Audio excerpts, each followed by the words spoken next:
നല്ല റീൽസൊക്കെ കണ്ട് സെറ്റായിട്ട് വണ്ടി എടുക്കുന്നുണ്ട്. ട്രാഫിക് ആയതുകൊണ്ടായിരിക്കും. കേരളത്തിൽ ഇതൊക്കെ നടക്കുമോ ഇല്ലയോ എന്ന് അറിയില്ല. പക്ഷേ ഇതൊക്കെ കാണുമ്പോഴാണ് നമ്മുടെ കേരള MVDനെയൊക്കെ നമുക്ക് നമിക്കാൻ തോന്നുന്നത്.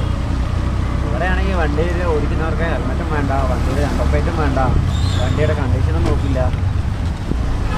അങ്ങനെയൊക്കെ ആ ഒരു ഇതിലൊക്കെയാണ് നമ്മുടെ കേരള MVD എന്ന് പറയുന്നത് ബഹുമാനിക്കാൻ തോന്നുന്നത്. ഇപ്പോൾ ആരെങ്കിലും വട്ടം ചാടിയാൽ പോലും ഒന്നും പറയാൻ പറ്റില്ല കാര്യം.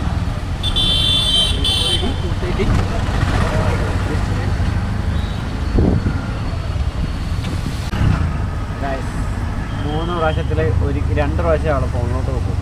1 പ്രാവശ്യം മാത്രമാണ് ഓട്ടോസ് നോക്കാം. ആള് പിന്നെ ഹെഡ്സെറ്റും മറ്റായതുകൊണ്ട് ഒരു കുഴപ്പമില്ല. ഹോൺ അടിച്ചാലും കേൾക്കില്ല, ആരെങ്കിലും എന്തെങ്കിലും പറഞ്ഞാലും കേൾക്കില്ല, ഒന്നും നോക്കാനില്ല. തെറ്റിയില്ലെങ്കിൽ എത്തിയില്ല. എന്തായാലും റൂട്ട് മാറാതിരിക്കാൻ ഞങ്ങളിവിടെ റൂട്ട് മാപ്പ് നോക്കുന്നുണ്ട്.